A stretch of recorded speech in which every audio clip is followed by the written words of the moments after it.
नाजरीन, IMF के delegation की 1 घंटा मुलाकात ने वो काम कर दिया है जो शायद पाकिस्तान के वकला नहीं कर सके, जो पाकिस्तान के जजेस की एक बड़ी तादाद नहीं कर सकी, वो काम जो पाकिस्तान का कोई अदारा नहीं कर सका, जो पाकिस्तान के अवाम की एक बड़ी अक्सरियत वो काम नहीं कर सकी। लेकिन अब IMF के वफद से मुलाकात के बाद अदलिया के जो हाथ पांव फूले हैं और उसके बाद इमरान खान की जो एक पटिशन है वो अचानक ज़ेरे गौर आई है और इसमें चीफ जस्टिस ने अब यहाँ तक कह दिया है कि ये बड़ा ज़रूरी है कि ये पटिशन सिर्फ पटिशन या महज इल्ज़ामात नहीं है, बल्कि इसके साथ USB में एविडेंसेस भी मौजूद हैं और डॉक्यूमेंटेड जो एविडेंसेस हैं वो भी मौजूद हैं। ये क्या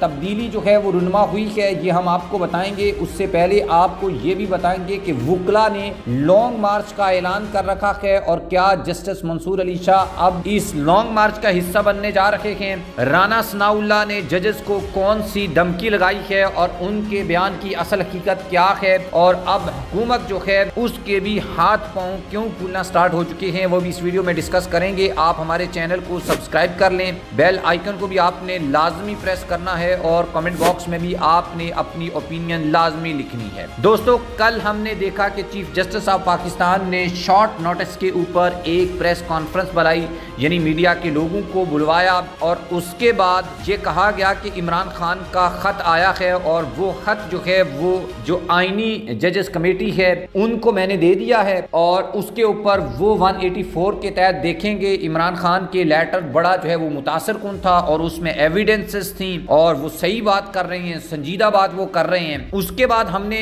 ये देखा कि ये अचानक इतना बड़ा यू टर्न, इससे पहले भी कई लेटर्स आए, कई खत आए गए हो गए, लेकिन चीफ जस्टिस साहब जो हैं वो बोले नहीं हैं और वो इस सिस्टम का हिस्सा बनकर या रहकर खुश जो हैं वो दिखाई देते थे। लेकिन कल ऐसा क्या हुआ कि ये सारा जो सिस्टम है वो एक दफा पूरा का पूरा जो है वो हिल चुका है। उसकी दो रीजन है। एक रीजन में पहले आपको बता दूं कि वकला का जो लॉन्ग मार्च है 26वीं आईनी तरमीम के तहत जुडिशल कमीशन ने जो सुप्रीम कोर्ट ऑफ पाकिस्तान में जजेस की तैनाती की, उस दिन वकला ने प्रोटेस्ट किया और उस प्रोटेस्ट के बाद एक लॉन्ग मार्च का ऐलान किया। उसके बाद ये सवाल पैदा हुआ कि क्या इस लॉन्ग मार्च का हिस्सा जस्टिस मंसूर या जस्टिस मुनीब अख्तर वगैरह बन सकते हैं या नहीं बन सकते। वो बार्स में जाकर खिताब करके लोगों को सुप्रीम कोर्ट ऑफ पाकिस्तान में होने वाले इस पूरे निज़ाम के बारे में बताएंगे या नहीं बताएंगे। तो उसके बाद हमारे पास ये खबर आई थी कि जस्टिस मंसूर और जस्टिस मुनीब मुख्तलिफ तकरीबात में जाकर इस पूरे सिस्टम के बारे में बात करेंगे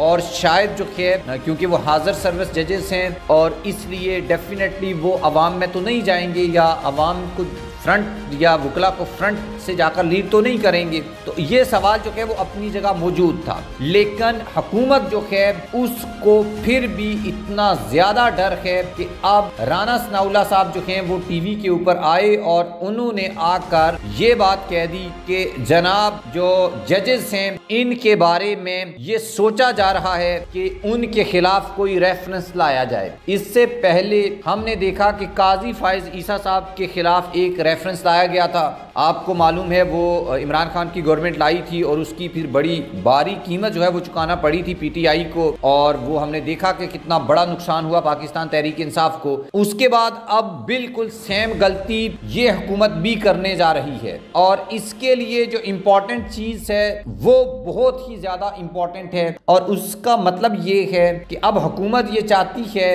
या जिस तरीके से पहले तो कोशिश की गई कि जस्टिस मुनीब और जस्टिस मंसूर जो है वो मुस्ताफ़ी हो जाएं और वो सिस्टम से निकल जाएं, लेकिन जब वो नहीं निकले तो अब मुख्तलिफ किस्म के जो है होचे हथकंडे जो हैं वो इस्तेमाल करके जजेस को डराया जा रहा है। लेकिन ये जजेस जो हैं ये जा नहीं रहे, तो इसलिए हुकूमत ये चाहती है कि अगर ये जाए नहीं तो कम अज कम वकला के लॉन्ग मार्च का हिस्सा ना बने, नहीं तो इनके लिए बड़ी प्रॉब्लम हो जाएगी।